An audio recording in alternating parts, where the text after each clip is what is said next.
Y en Salmos 22:6, David nos dice, mas yo soy gusano y no hombre, aprobio de los hombres y despreciado del pueblo. ¿A qué se refiere cuando David hace mención de lo que sucederá luego en la cruz y que Cristo luego también hace uso de esta palabra cuando dice menciona como gusano? Eso lo vamos a repasar, vamos a leer un poquito sobre eso para que entendamos que cada palabra que se utiliza en la Biblia tiene un significado, tiene una razón de ser. Entonces, pero antes de eso debemos lavarnos las manos para sentarnos ante la mesa de banquetes en el palacio, porque como miembros de la familia real tenemos el maravilloso privilegio de sentarnos a la mesa en el palacio, donde está el Señor, el Rey de Reyes y Señor de Señores, donde está Dios Padre, Dios Hijo y Dios Espíritu Santo, recibiéndonos con este maravilloso alimento espiritual que es su palabra. Entonces procura con diligencia presentarte a Dios aprobado como obrero que no tiene de qué avergonzarse, que maneja con precisión la palabra de verdad. Y presentarte a Dios aprobado es habiendo citado nuestros pecados. Porque nos dice en primera de Juan 1:9, si citamos nuestros pecados, o sea, sí es un tercero condicional, a lo mejor sí, a lo mejor no. En el uso de nuestra soberanía, presentamos ante Dios nuestros pecados, nuestras independencias, donde pecado es actuar independientemente de Dios,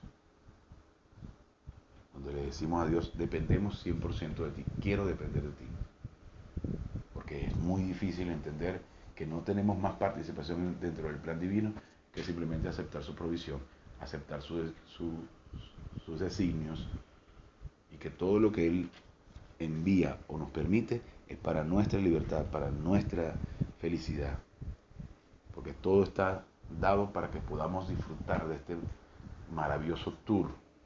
O puede ser una tragedia de la vida, o puede ser un tour maravilloso.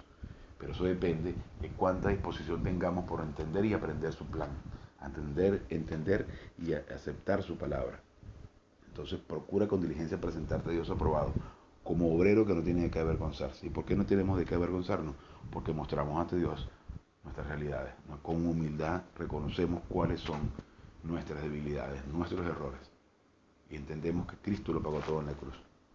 Entonces unos breves instantes a fin de que podamos entender el maravilloso eh, protocolo divino que podamos sentarnos ante la mesa a disfrutar de este manjar. Gracias Dios Padre por esta oportunidad y este maravilloso privilegio que nos das de poder exponernos al manjar divino que es tu palabra. Te pedimos que vengas a hacer claro toda esta información a fin de que el Espíritu Santo pueda hacer clara esta información a nuestro espíritu humano. Te lo pedimos en el nombre de su Majestad Jesucristo. Amén. Entonces, haciendo referencia a lo que hablábamos sobre gusano, quiero que entendamos, según una información que se encuentra en internet, de hecho podemos buscar cualquier fuente de información, entre ellos está Wikipedia, por cualquier otra fuente de información que se refiera a este tipo.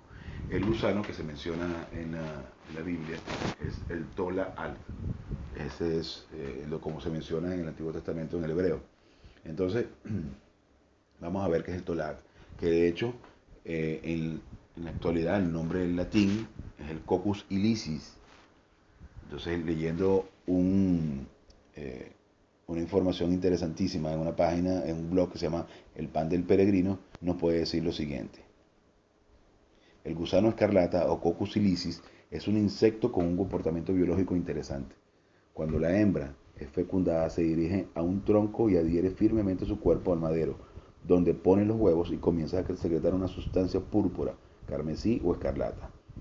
Estas tres palabras se utilizan para denominar el pigmento extraído de la desecación de este gusano, muy usado en la antigüedad para teñir telas de color rojo.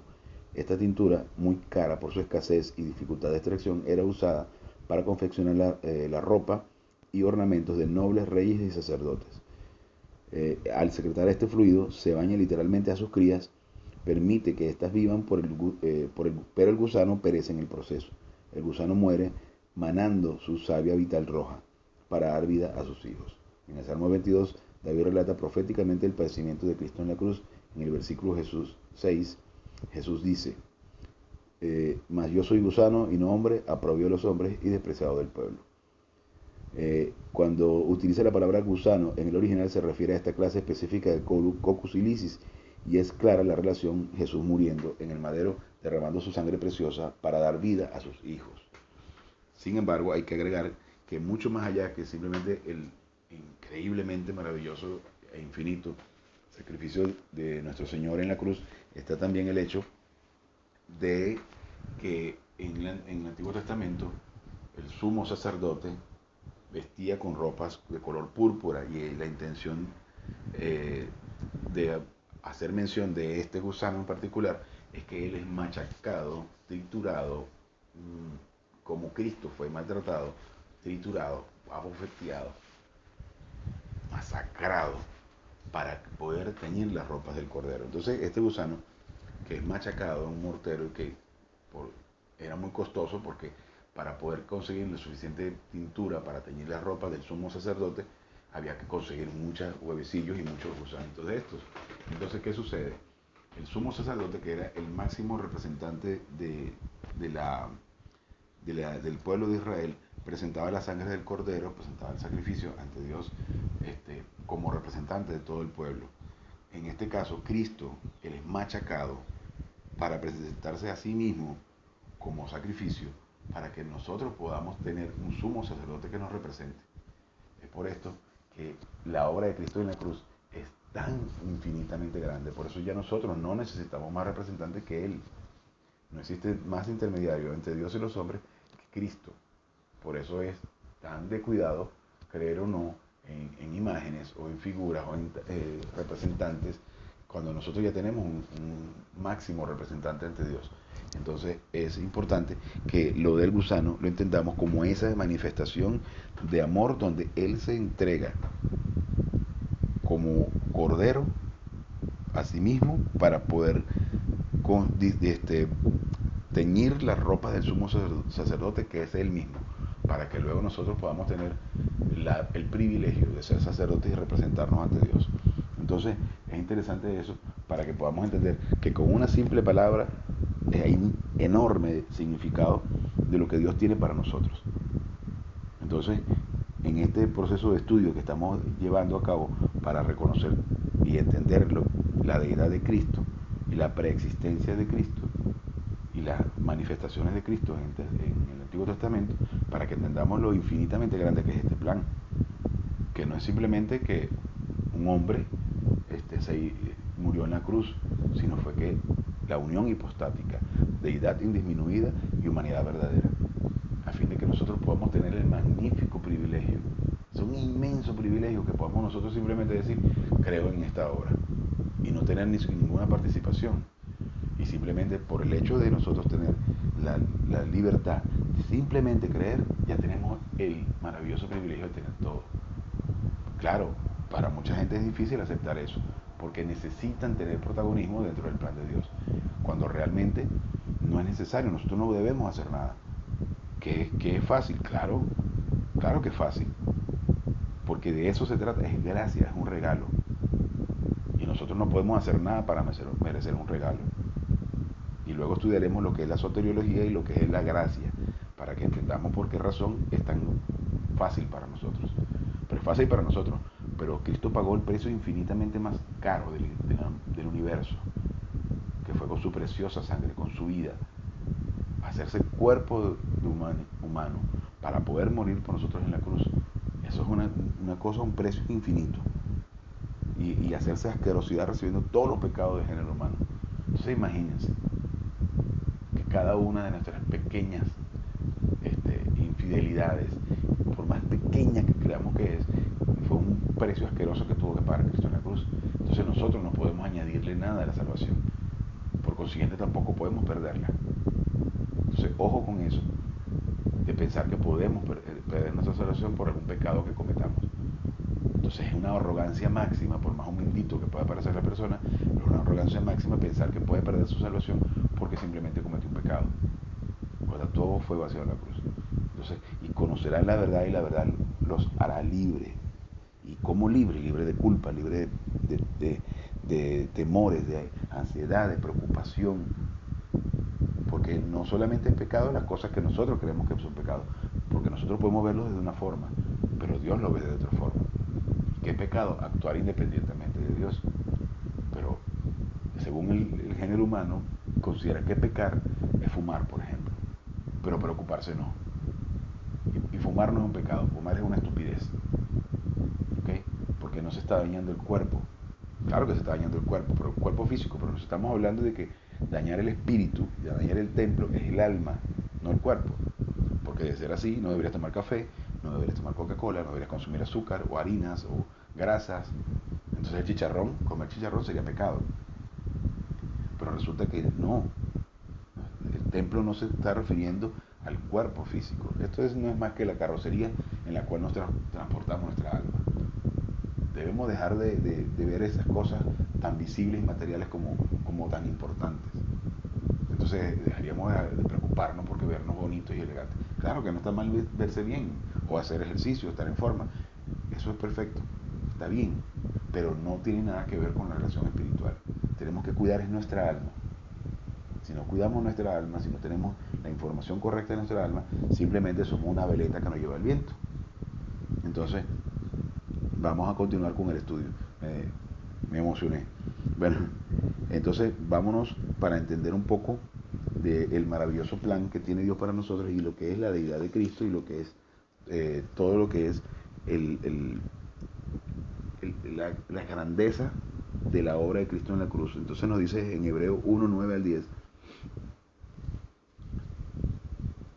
has amado la justicia y aborrecido la maldad, por lo cual te ungió Dios, el Dios tuyo, con óleo de alegría más que a tus compañeros. Y tú, oh Señor, y el Señor en mayúsculas está, porque se está refiriendo a Dios Hijo. Por eso la palabra Señor es de tanto cuidado a la hora de utilizarlo con cualquiera, porque Señor es amo. Entonces hay una diferencia cuando se menciona en la Biblia rabí, como le decían muchos de los judíos. Los fariseos llamaban rabí porque reconocían el conocimiento de la palabra de Dios que tenía Cristo, pero no lo reconocían como curios, que significa Señor. Y entonces cuando el paralítico de Betesda le dice Señor, porque lo reconoce como deidad, y Cristo le dice tu fe te ha sanado, porque ya Cristo entendió y sabía en ese instante que él lo estaba reconociendo como deidad. Igualmente como los ladrones al lado de Cristo en la crucifixión, que no es tal cosa como un ladrón bueno, un ladrón malo, ambos son ladrones, ambos son malos, pero hubo uno que se burló de él y hubo otro que inmediatamente le dijo Señor, y Cristo le dice mañana estarás conmigo en el paraíso.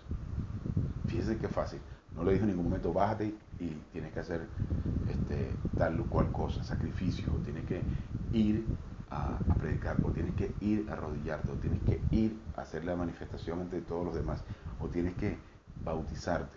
No, le dijo, mañana estarás conmigo en el paraíso. Porque el solo hecho de creer en la obra maravillosa de Cristo en la cruz y reconocerlo como nuestro Señor y Salvador ya es suficiente.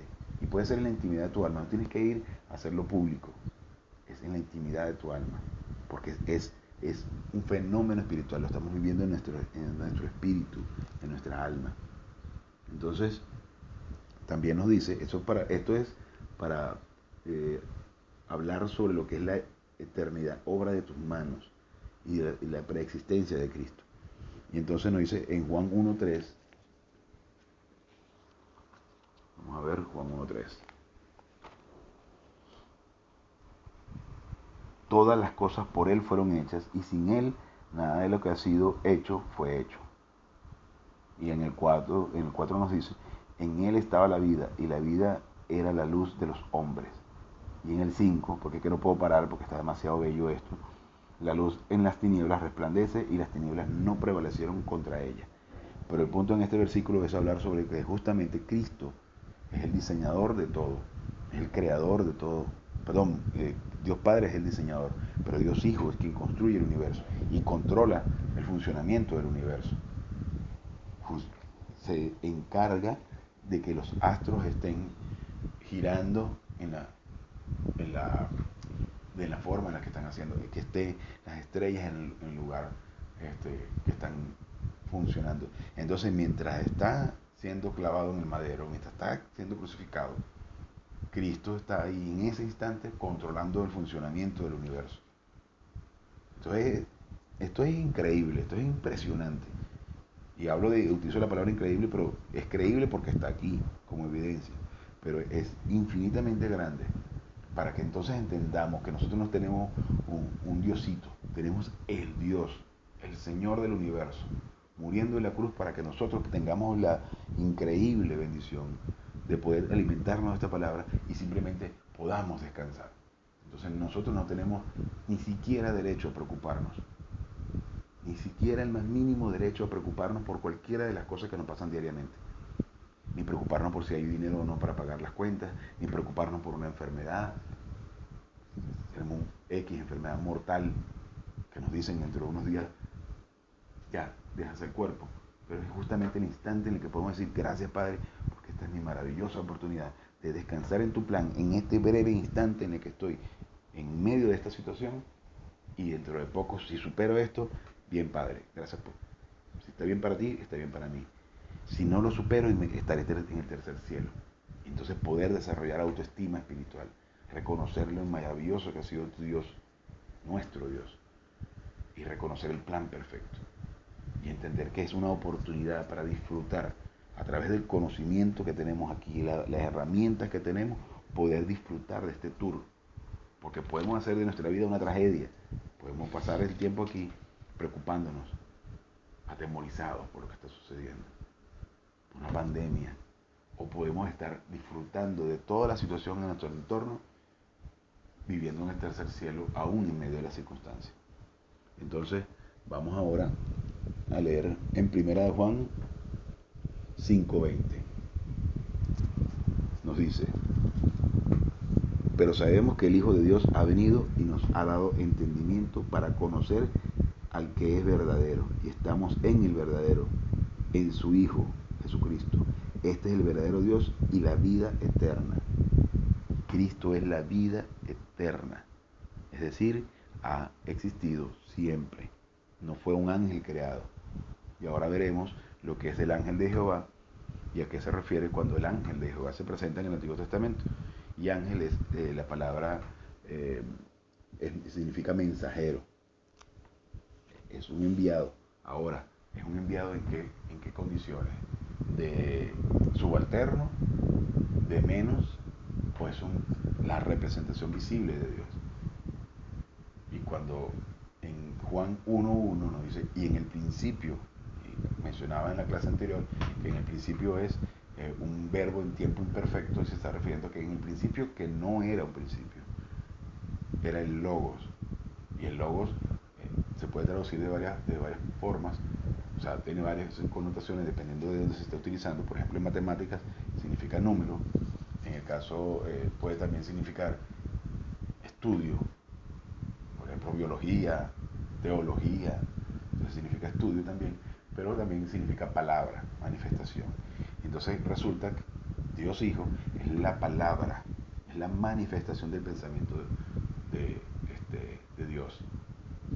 Por eso es tan delicado cuando nosotros no entendemos el significado de este pensamiento, de esta mente de Cristo, que es la palabra de Dios, que es la Biblia. Entonces, Cristo es la manifestación visible de Dios. Cuando hay sectas o religiones en general que disminuyen a la deidad de Cristo, están obviamente tergiversando la palabra de Dios. No están entendiendo el maravilloso sacrificio que es que Dios, la segunda persona de la Trinidad, Dios Hijo, viene a hacerse hombre para que nosotros tengamos el privilegio de crecer espiritualmente, de descansar en su plan. Entonces ya, cuando entiendes esto, no hay nada de qué preocuparse. No hay nada. No hay nada de qué preocuparse. No existe, bajo ningún concepto, situación alguna que sea lo suficientemente grande como para anular la obra de Cristo en la cruz. Entonces no podemos perder la salvación. Tampoco podemos no tenemos motivos para preocuparnos. No existen razones para que nosotros podamos dejarnos dominar por la situación. Y debamos entonces descansar. Lo único que realmente el cristiano debe o puede hacer es descansar. Entonces vamos a revisar Colosenses 1:16. porque en Él fueron creadas todas las cosas, las que hay en los cielos y las que hay en la tierra, visibles e invisibles, sean tronos, sean dominios, sean principados, sean potestades, todo fue creado por medio de Él y para Él. Bueno, y el 17, porque también es imposible parar ahí. Y Él es antes de todas las cosas, y todas las cosas en Él subsisten.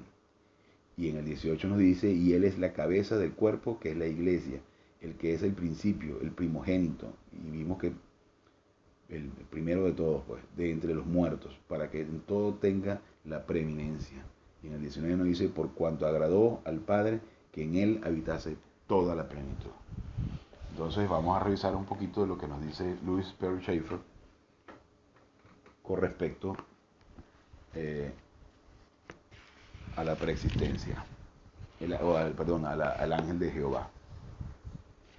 El ángel de Jehová como persona divina. Ninguna persona que acepte el testimonio bíblico pone en tela de juicio el hecho de las apariciones de una persona divina. La Biblia afirma que Cristo se presentó una vez en la consumación de los siglos para quitar de en medio el pecado por el sacrificio de sí mismo. En Hebreos 9:26, que actualmente Él se presenta ante Dios por nosotros. En Hebreos 9:24, y que aparecerá por segunda vez sin relación con el pecado para salvar a los que esperan. En Hebreos 9:28. Vamos a buscar eso en la Biblia porque está muy interesante. Entonces,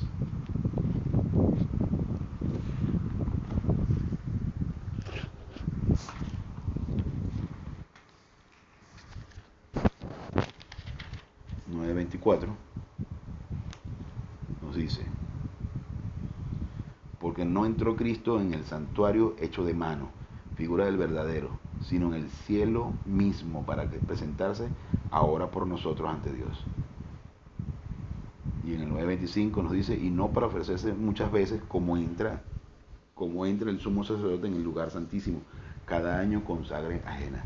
Y es lo que mencionábamos hace un rato con respecto al gusano. El sumo sacerdote entraba una vez al año al lugar santísimo, a la gloria chicaina o chequina, a presentar el sacrificio por el pueblo de Israel. Que luego eso era una manifestación de lo que sucedería. Eso era una manera de enseñar lo que sucedería en la cruz. Pero Cristo se presenta una vez y para siempre. Ya no hace falta que hagamos rituales como sacrificios.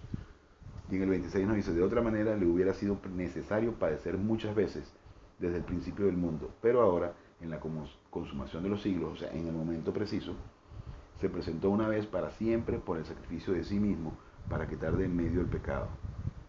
Y en el 27 nos menciona, y de la manera que está establecido para los hombres que mueran una sola vez y después de esto el juicio. ¿Qué quiere decir? Que no existe tal cosa como la reencarnación. Así también Cristo fue ofrecido una sola vez para llevar los pecados de muchos y aparecerá por segunda vez sin relación con el pecado para salvar a los que le esperan. Bien, continuando con lo que nos dice Schaeffer, él apareció muchas veces en el cumplimiento de los propósitos de Jehová y en el trato de Dios con los santos del Antiguo Testamento. A este ser poderoso algunas veces se le da el nombre del ángel de Jehová y otras veces se dice de su aspecto que es como el aspecto de un ángel de Dios. Y la palabra ángel es Jesús, mensajero. Con lo cual se nos da a entender que él estuvo siempre en la presencia de Dios. Este ser es en verdad muy distinto de los ángeles que fueron creados. Él es un ángel solo por oficio, o sea, por voluntad propia. Esto significa que él es uno de la divinidad que sirve como mensajero o revelador. Él es siempre la manifestación de Dios. En Juan 1:18. Vamos a buscar Juan 1:18.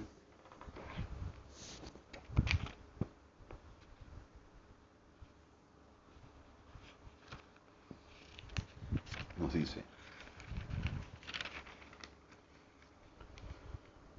a Dios nadie lo vio jamás, el unigénito, que vimos que el unigénito es Morgones, el engendrado en forma única. Vamos a comenzar de nuevo. A Dios nadie le vio jamás. El unigénito Hijo que está en el seno del Padre, Él le ha dado a conocer. Entonces, porque Él es eso, la manifestación visible de Dios. La primera prueba que presentamos es la de que este ángel es deidad, a pesar de sus apariciones o del servicio que cumplió. La evidencia primaria de que este ángel es de la divinidad está en el hecho de que en los varios nombres que le dan a ese ángel se le dan títulos que solo corresponden a la deidad, Jehová y Elohim. Como tal, él moró en medio de Israel como objeto supremo y final de la adoración de ellos. Al pueblo de Israel se le dijo, no tendrás dioses ajenos delante de mí. Así que aquel a quien ellos adoraban cuando gozaban del favor divino era por necesidad deidad. Nuestra preocupación en este punto solo se relaciona con el nombre Jehová. Este título, por encima de todos los otros, es el que mejor corresponde a la deidad, puesto que en ningún momento se le aplica a ninguna otra persona. Al hacer énfasis en esta verdad, la Biblia declara, buscad al que hace las Pléyades y el Orión, y vuelve las tinieblas de mañana, y hace oscurecer el día como noche, el que llama a las aguas del mar y las derrama sobre la faz de la tierra. Jehová es su nombre. En Amos 5:8. Y conozcan que tu nombre es Jehová, tú solo altísimo sobre toda la tierra. En Salmos 83:18. Yo Jehová, este es mi nombre, y a otro no daré mi gloria, ni mi alabanza a esculturas. Por eso cuidado de adorar imágenes. Aunque bueno, imágenes puede ser todo, porque incluso nosotros somos capaces de ser idólatras de nosotros mismos, de nuestro dinero, nuestra profesión, nuestra inteligencia, y hay que tener cuidado con eso. Cuando se le da este nombre inefable a la segunda persona de la Trinidad, el Señor Jesucristo, se completa la evidencia de que nuestro Salvador no solo es deidad, sino que Él existió desde la eternidad como tal. Cuando este, que es el más sublime de todos los títulos en el cielo y en la tierra, se le da a aquel que también lleva el nombre de ángel, como en el cognomento,